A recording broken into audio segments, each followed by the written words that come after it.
어떤 율법사가 예수님께 묻습니다. 선생님이요, 내가 어떻게 하여야, 무엇을 하여야 영생을 얻을 수 있겠습니까? 이 율법사라는 직책은 하나님의 율법, 즉 구약에 능통한 사람입니다. 율법의 전문가인 이 율법사가 몰라서 예수님께 물었을까? 오늘 보니까 시험하러 있어요. 예수를 시험. 이 율법사는 자신의 똑똑함을 보여주겠다는 속셈으로 능청스럽게 물었던 것이죠. 제가 옛날에 학교 다닐 적에 선생님이 제대로 안 배웠는지 기침이 딱 떼고 선생님을 시험해 보는 학생들이 가끔 있었죠. 우리 가운데는 그런 사람 없었어요. 그리고 그 선생님이 짤짤매는 모습을 보면 돼요. 아주 고소해야 합니다. 근데 예수님은 율법사의 이런 속마음을 아시는지 모르시는지 조금 더 당황하는 기색이 없이 오히려 반문하세요. 너 율법의 박사지? 그렇다면 영생을 얻기 위해 무엇을 해야 되는지 그 율법에 뭐라고 기록되어 있으며 그 기록된 말씀을 율법 박사인 너는 어떻게 이해하고 있냐? 영생을 얻기 위해서 가르쳐 주시는 하나님의 말씀을 어떻게 알고 있는지 대답해 보라고 예수님이 역질문을 하십니다. 그런데 예수님의 그 질문을 받고 이 율법사가 한참 만에 대답했을까요? 아니면은 고민하다가 가까스로 대답했을까요? 오늘 보니까 예수께서 이르시되 율법에 무엇이라 기록되었으며 내가 어떻게 읽느냐 27절 대답하여 가되. 이거 보니까 이 율법사가요 마치 기다리거나 있었다는 듯이 지체하지 아니하고 말을 하는데 뭐라 그래요? 내 마음을 다하며 목숨을 다하며 힘을 다하며 뜻을 다하여 주 너의 하나님을 사랑하고 또 내 이웃을 내 몸과 같이 사랑하라 하였나이다. 마치 물을 만난 물고기처럼 지체하지 아니하고 고민도 하지 아니하고 생각해보지도 않고 단숨에 대답하는 거예요. 예수님께서 그 율법사의 대답을 듣고 칭찬해 줬어요. 너 대답이 뭐야? 너 대답이 맞는 답이야. 그리고 덧붙여서 말씀하십니다. 이를 행하라. 그러면 너 산다. 자, 율법사의 대답은 우리 한번 큰 소리로 같이 한번 해보십시다. 저를 따라서 내 마음을 다하며 목숨을 다하며 힘을 다하며 뜻을 다하여 주 너의 하나님을 사랑하고 또 내 이웃을 내 몸과 같이 사랑하라. 그렇게 율법에 기록이 되어 있다고 이 율법사가 대답을 했습니다. 예수님이 옳은 대답이라고 칭찬하시면서 이를 행하라. 너 알고 있지? 너 알고 있는 대로 하면 돼. 너 그러면 살아. 아주 분명하게 말씀하십니다. 무슨 말이에요? 영생을 얻으려면 하나님 사랑하고 이웃 사랑하라는 얘기예요. 그런데 만약에 우리가 어디를 갔는데 어떤 사람이 우리에게 다가오면 예수 믿지요? 예, 예수 믿습니다. 그러면 내가 무엇을 해야 영생을 얻습니까? 라고 질문을 한다면 우리는 뭐라고 대답하지요?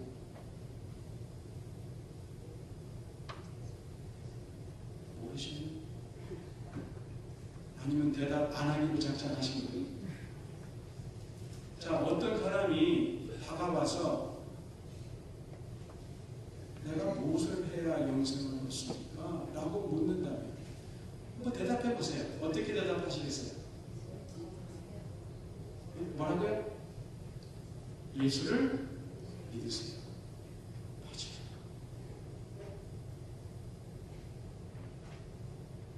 몰라서 대답 안 하신 거 아니죠?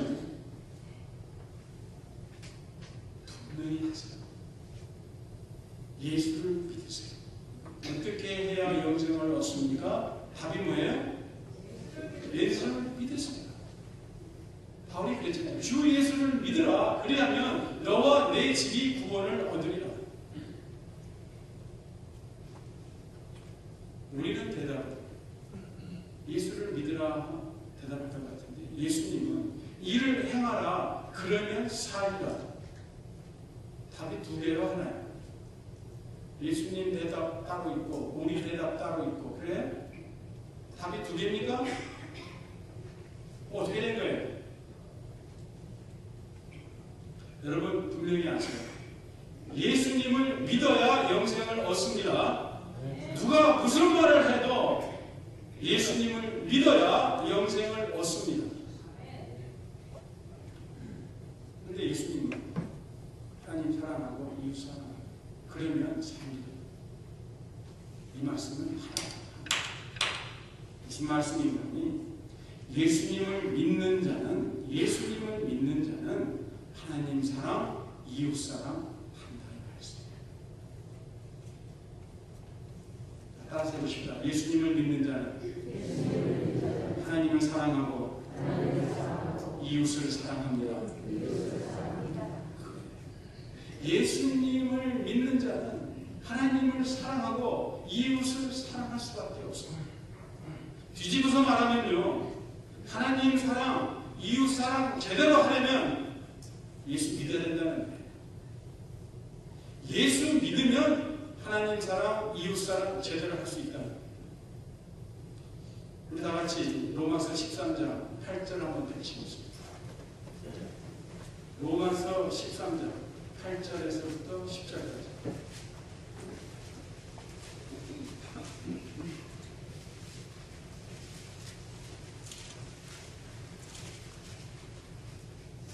다 찾으셨으면 제가 읽겠습니다.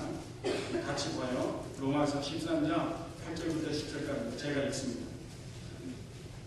8절. 피차 너와 나 사이에 사랑의 빛 외에는 아무 얘기든지 아무 빛도 지지 말라.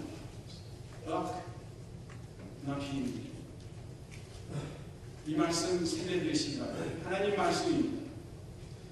사랑의 빛 외에는, 피차 사랑의 빛 외에는 아무에게든지 아무 빛도 지지 말라. 우리가 미국 살면서 빚 지지 않고 살 수 있어요? 없어요? 차를 사도 빚으로 사는 것이고 집을 사도 빚을 내서 사는 건데, 아니 어떻게 살 수가 없네요. 우리가 이거 빚에 대한 그 생각을 정확하게 가져야 돼요. 다 내가 차를 빚을 내서 샀어요. 그렇지만 그 빚은 그것은 빚이 아닙니다. 차를 팔면 그 빚 갚을 수 있어요? 없어요? 갚을 수 있죠? 또 집을 팔면 그 빚 갚을 수 있어요? 없어요? 그러니까 그렇듯이 차를 사기 위해서 론을 하고 또 집을 사기 위해서 론을 한 것은 그 집하고 론하고 바꾼 거예요.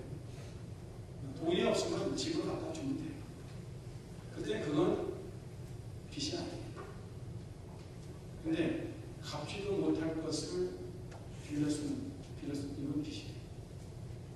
그러니까 돈 빌려가지고 먹는 데 쓰는, 돈 빌려가지고 사치스러운 옷을 사는, 이건 빚이에요. 그런 빚은 아무에게든지 아무 빚도 지지 말아요. 그러니까 무슨 말씀입니까? 그냥 내 식구에게는 그냥 조그마한 차, 캠이라고 합시다. 캠이 타고 다니는 실력이야, 내 식구는.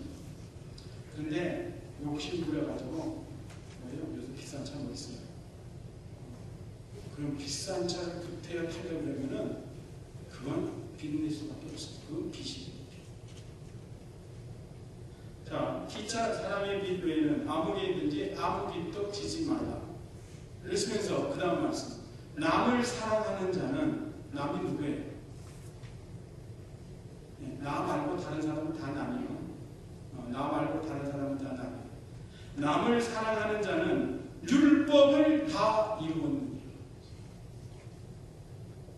간음하지 말라, 살인하지 말라, 도적질하지 말라, 탐내지 말라 하는 것과 그 외에 다른 계명이 있을지라도 내 이웃을 내 몸과 같이 사랑하라 하신 그 말씀 가운데 다 들었느니라. 다 포함된다. 사랑은 이웃에게 악을 행치 아니하니 그러므로 사랑은 율법의 완성이니라 그랬습니다. 여러분, 우리는 율법 밑에 살아가는 사람이에요? 율법 위에 살아가는 사람이에요?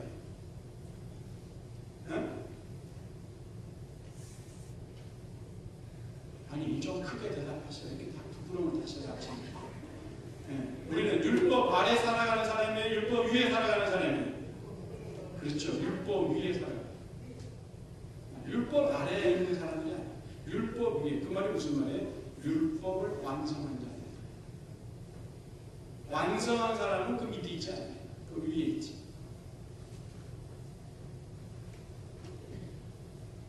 옛날 구약시대 사람들 율법 밑에서 살아갔어요. 그러나 신약시대를 살아가는 우리들은 율법 위에서 하나님께서 율법의 요구를 이루시는데 율법이 요구하는 것이 무엇입니까? 율법이 요구하는 게 뭐예요? 이걸 여러분 심각한 걸 잘 아셔야 돼요. 율법이 요구하는 게 뭐예요? 사랑이에요. 하나님 사랑, 이웃 사랑. 다른 거 아니에요. 뭐 이거 먹고 저거 먹고 이런 거 만지면 그것도 물론 율법이지만 모든 율법의 완성은 사랑이었죠.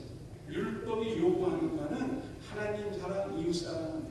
그렇기 때문에 사랑하는 자는 율법을 다 이룬 자예요. 율법의 얽매인 자가 아니에요. 그렇기 때문에요. 이웃을 진정으로 사랑하는 자는 율법을 다 이룬 자예요. 사랑은 율법의 완성. 그럼 하나님이 오늘날 율법의 요구를 우리에게 요구하세요, 안 하세요?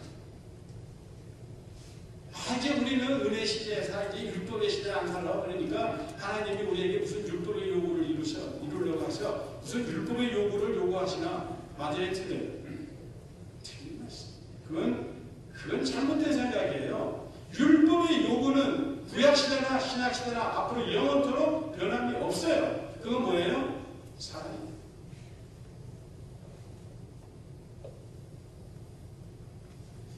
하나님을 진실로 사랑하는 자는 그렇기 때문에 그 하나님, 사랑하는 하나님의 형상을 따라 지음받은 이웃을 사랑할 수밖에 없어요. 만약 하나님을 사랑한다고 말하면서 이웃을 사랑하지 않는다면 하나님을 사랑한다는 그 사람의 말은 거짓말. 요한이 있어야지. 사도 요한이 그렇게 가르쳐줬어요. 우리 유스그룹이 지난주에 오스틴에 가서 도시 선교를 하고 왔어요. 이건 제가 허락을 맡아서 하는 얘기입니다. 그래서 어제 집사람하고 힘있냐고 저하고 셋이 앉아가지고 야, 이런 얘기 저런 얘기 하면서 그래, 이번에 일주일 동안 갔다 오면서 뭘 배우니? 너 뭘 깨달았어? 한번 얘기해봐. 부드럽게 얘기했어요. 뭐 깨달았니? 얘기해봐. 그랬더니 얘기를 하는데 그 아이의 말한 게 뭐냐면요. 외모를 보고 사람을 판단해서는 안 된다는 거죠. 절실하게. 그러면서 홈레스라고 무조건 나쁜 사람이라고 레벨링 하는 것은 잘못되었다는 것을 자기가 깨닫는다. 직접 홈레스 사람들을 이렇게 만나서 얘기를 해보니까 물론 나쁜 사람도 있죠. 잘못된 사람들도 있지. 그런데 그 중에는 언럭키한 사람들도 있고, 그러니까 좋은 사람들도 있고, 또 또 앞으로는 내가 더 나은 삶을 살리라. 그렇게 마음가짐을 가진 사람이 또 있다는 얘기예요. 그러면서 외모로 사람을 판단해서는 안 된다는 것을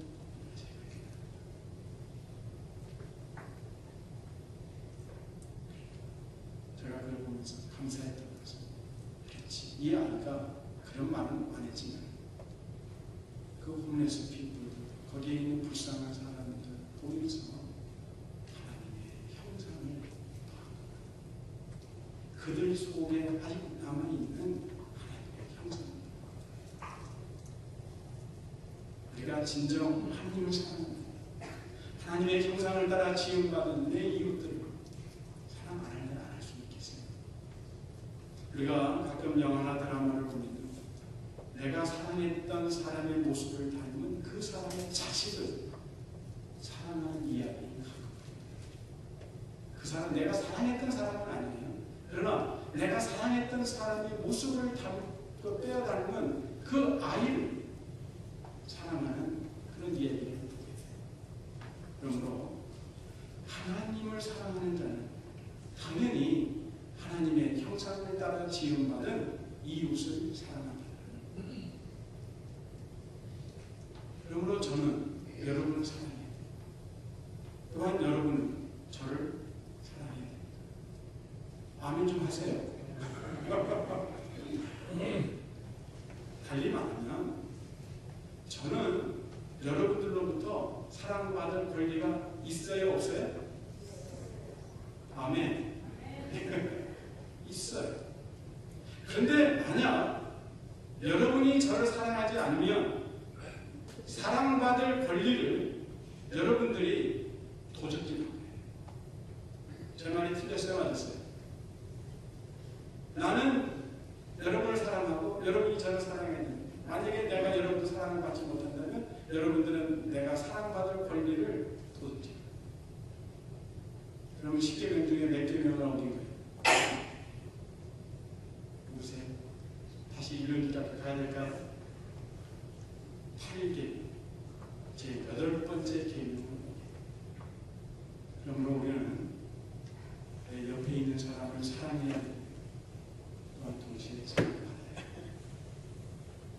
한번 그 옆에 있는 사람이요, 나를 사랑하는 것 같지 않으면 이렇게 한번 말씀하세요. 좀 8계명 좀 잘 지키세요. 자, 옆에 사람 보고 한번 해보십시오. 8계명 좀 잘 지키세요. 우리 조장로님, 이장로님 이야기하세요. 8계명 좀 잘 지키세요. 무슨 말이에요? 우리 서로 사랑하세요. 이제 이거 우리 영락교회 교인들만 아무요. 다른 교회 교인들은 무슨 말인지 모르는 거예요. 8계명 좀 잘 지키세요. 근데요, 문제는 우리가 사랑해야 된다는 걸 알면서 사랑이 안 돼요. 사랑해야 될 걸 안다고 우리가 사랑했는 거예요. 여기에 우리의 문제가 있어요. 사랑해야 될 걸 알면서도 왜 사랑이 안 됩니까? 여러 가지 이유가 있겠죠. 많은 이유가 있습니다. 그러나 그 중에 한 가지, 디자는 내 안에 죽어야 내 자아가 아직 살아. 그래서 그 내 자아가, 고집이 센 그 내 자아가 예수 그리스도의 영이 내 안에서 역사하지 못하도록 자꾸 막아요. 나의 자존심, 시기와 질투, 또 상대에 대한 우월감, 이는 또 깔보는 마음, 이러한 인간적인 생각들이 꽉 차 있습니다. 예수 그리스도의 영을 역사할 틈이.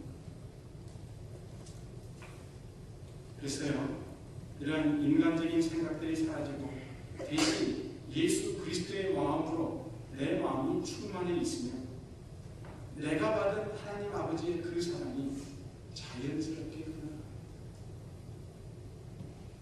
이웃을 사랑하는 사람은 율법을 완성한 사람이며 이 땅에서 영생을 맛보며 살아가는 사람이에요. 근데요, 우리가 피차 사로 사랑하면요, 사랑받는 것은 저절로 이루어지죠. 한번 생각을 해보세요. 우리가 다 사랑한다고 해요. 그 사랑을 누가 받아요? 결국은 내가 받잖아요. 그러니까 뭐 내가 사랑 못 받아서 섭섭하고 내가 사랑 못 받아서 억울하고 이런 마음이 일어야 돼요. 그러니까 우리 공동체에서 우리가 서로 사랑하고 가정에서도 우리가 서로 그냥 사랑만 하면은 사랑 부족 때문에 낙이치는 일이 없다는 거죠. 예수님의 말씀을 마음에 간직하세요. 사랑은 율법을 받으세요. 옆에 있는 분에게 한번 말씀해 보십시다. 절 따라서 하세요. 예수님의 사랑으로 사랑합니다. 예수님의 사랑으로 사랑합니다. 예수님의 사랑은 그저 거저주는 사랑이죠. 거저주는 사랑. 그 사랑으로 사랑하죠. 우리 사랑은 오버플로우하게 되어 있습니다. 오늘 말씀 보니까 처음에 누가 영생에 관해서 질문했습니까? 예수님이 질문했어요? 네, 어떤 율법사가 먼저 질문했어요. 그리고 누가 그 질문에 대답했어요? 예수님이 대답했어요? 율법사가 대답했어요. 그러니까 자기가 질문해놓고 자기가 대답하는 거예요. 그러니까 이 사람 몰라서 그런 게 결코 아니에요. 자, 그러면 우리가 인간적으로 생각해보면 이쯤에서 끝났으면 좋았어요. 이쯤. 그런데 가장 문제는 그 다음에 탈이에요. 이 사람이요, 한 번 더 자기 잘난 척하고 싶거든요. 그만큼 했으면 했을 텐데 한 번 더 잘난 척하고 싶어서 묻는 거예요. 그러면 나의 이웃이 누굽니까? 여러분, 이웃이 누구예요? 만약에 제가 여러분들에게 당신의 이웃이 누굽니까? 라고 묻는다면 뭐라고 대답하시겠어요? 이웃이 누구입니까? 라고 물으면 뭐라고 대답하시겠어요?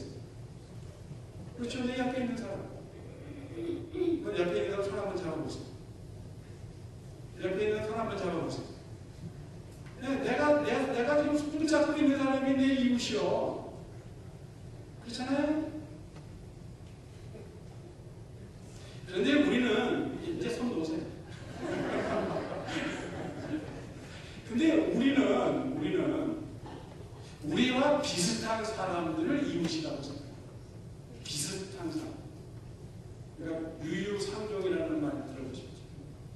끼리끼리 모인다.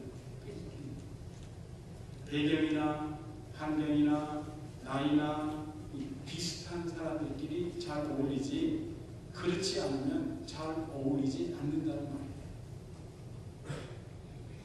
이 율법사가 예수님께 이웃이 누구냐고 물었을 때는 그러니까 자신의 옳게 보이려고, 지금 무슨 말이냐면 자신의 의로움을 나타내 보이려고 그러는 거예요. 이게 무슨 말씀이냐면요, 이 율법사가 가까이 지내는 사람들이 누구였을까요? 율법사들이죠. 제사장들이죠. 또 바리새인들이죠. 이런 사람들은 어떤 사람들이에요? 율법을 잘 알고 율법을 잘 지킵니다. 바로 그런 사람들이 내 자신의 이웃이고 그런 이웃들을 두고 있는 나입니다 라는 것을 은연중에 과시하고 싶었던 거예요. 그러나 이 율법사의 속마음을 모르실 리 없는 예수님이 그래?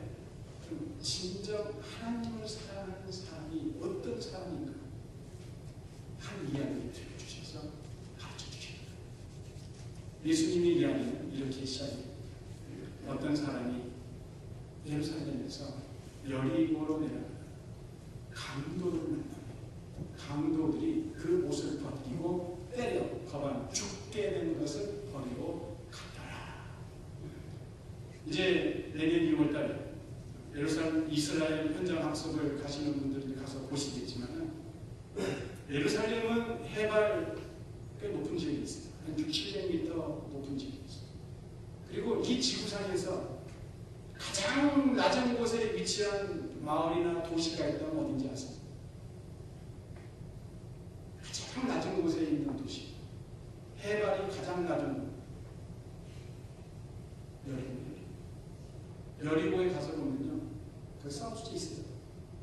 이 지구상에서 가장 낮은 곳에 위치한 곳이라고 써져 있어요. 그런데 이 예루살렘에서 여리고까지 거리는 불과 15마일 정도밖에 안 돼요. 그러니까 경사가 굉장히 급합니다. 내려가는 길, 험해요. 이 낮에도 강도들이 나올 정도로 험악한 길이 바로 예루살렘에서 여리고로 내려가는 길.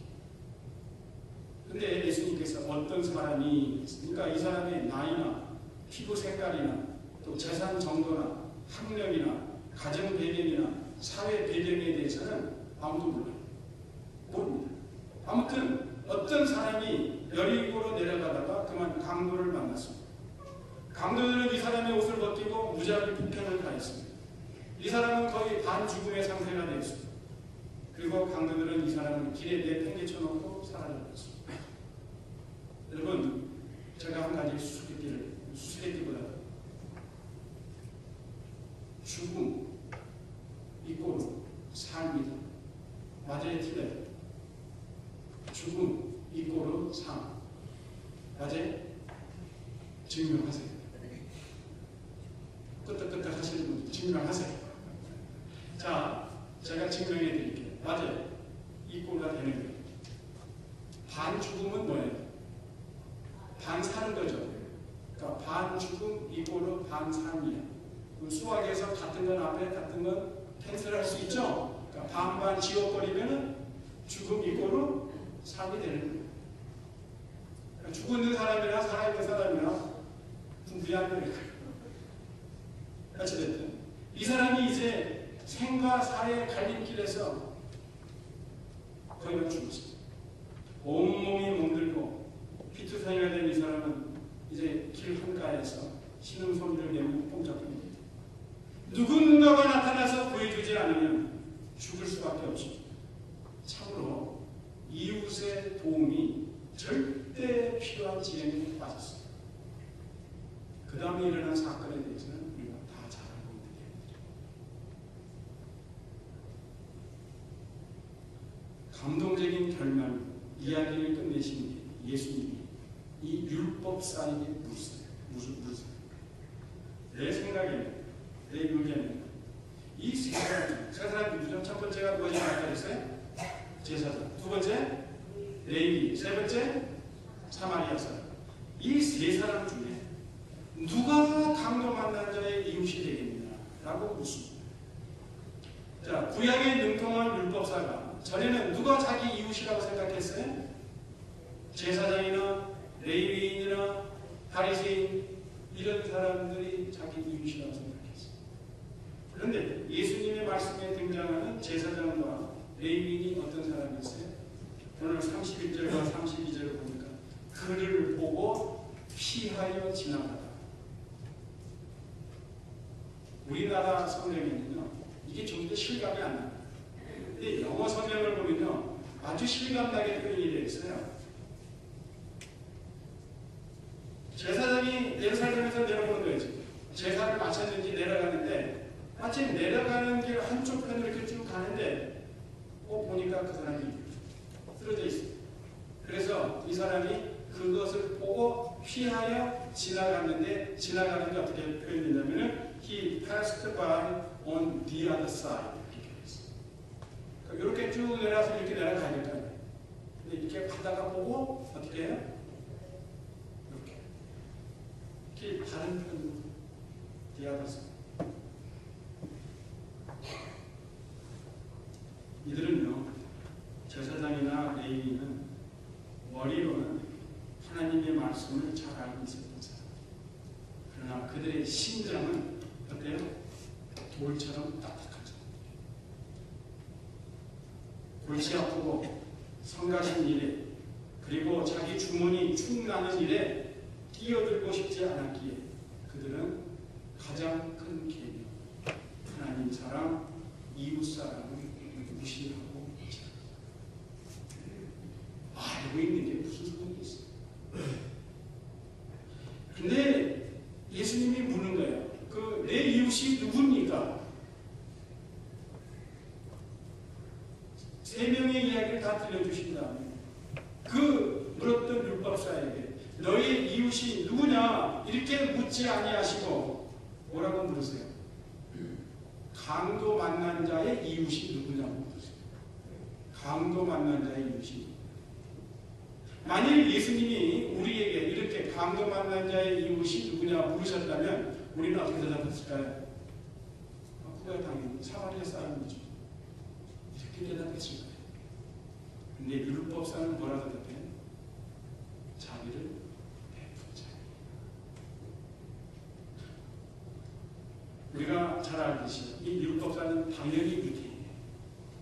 근데 유대인과 사마리아 사람과의 관계를 우리는 너무나 잘 알고 있죠. 이 율법사는요, 사마리아 사람이라는 말을 그의 입에 담기를 꺼려했어요. 사마리아 사람이라고 대답하기에는 자존심이 허락지 않았습니다.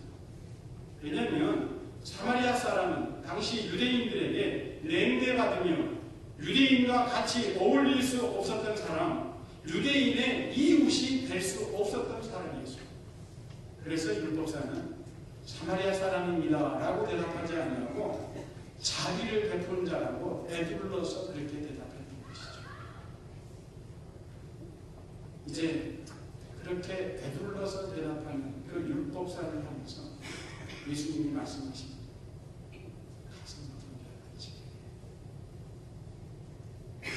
사마리아 사람처럼 이웃들에게 자비를 행하라는 말씀입니다.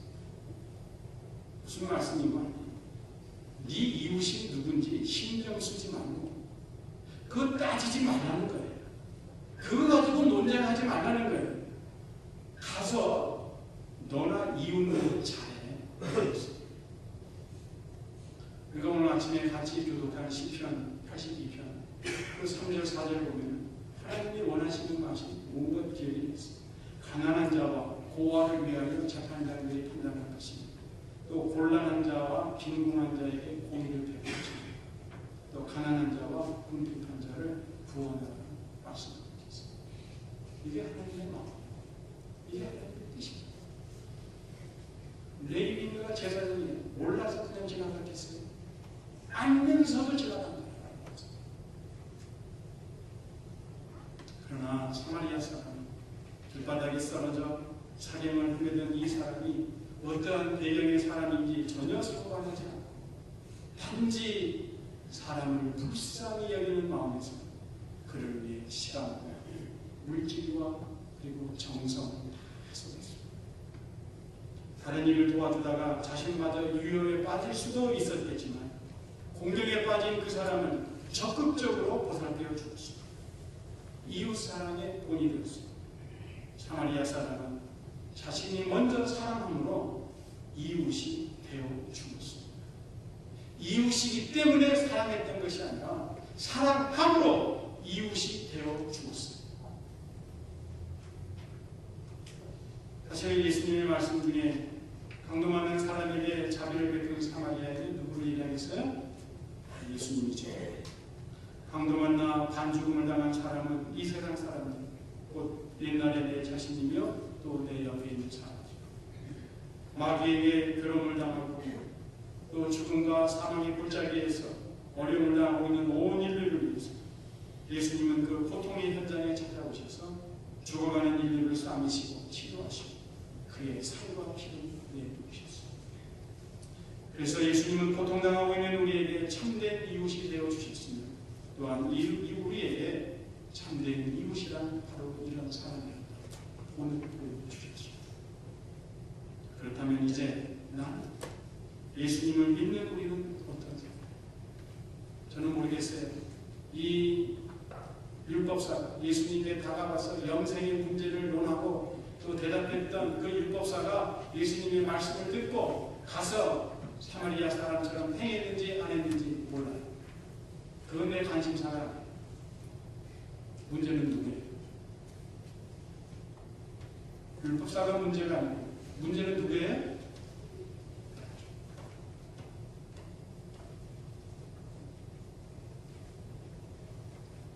나는 가정과 교회, 또 사회와 민족, 더 나아가서 하나님 앞에 어떤 사람? 강도와 같은 사람입니다. 제사장이나 레위인과 같은 사람이 아니면은 사마리아 사람. 예수님께서는 우리 자신이 사마리아 사람이 행했던 것처럼 행하라고 말씀하십니다. 가서 모두 이와 같이. 다시 말씀드리지만 레위인이나 제사장 머리로는 알고 있었지만 행하지 않았습니다. 행여나 우리가 레위인이나 제사장이 될까 두렵습니다. 예수님의 이 말씀을 듣고도 그저 우리는 머릿속으로만 알고 있고 가서 너도 이와 같이 행하라 이 말씀은 한 귀로 듣고 한 귀로 흘려보낼까 두렵다. 우리가 사마리아인과 같이 이웃을 참으로 사랑하기 위해서는 내 자아가 죽고 내 안에 있는 예수께서 역사하십니다. 내 안에 계신 예수가 살아 역사하셔야 내가 영생을 이룹니다. 사랑은 율법의 완성이에요. 그러므로 우리가 가서 이웃을 사랑합니다. 내가 먼저 사랑함으로 자비를 베품으로 다른 사람의 이웃이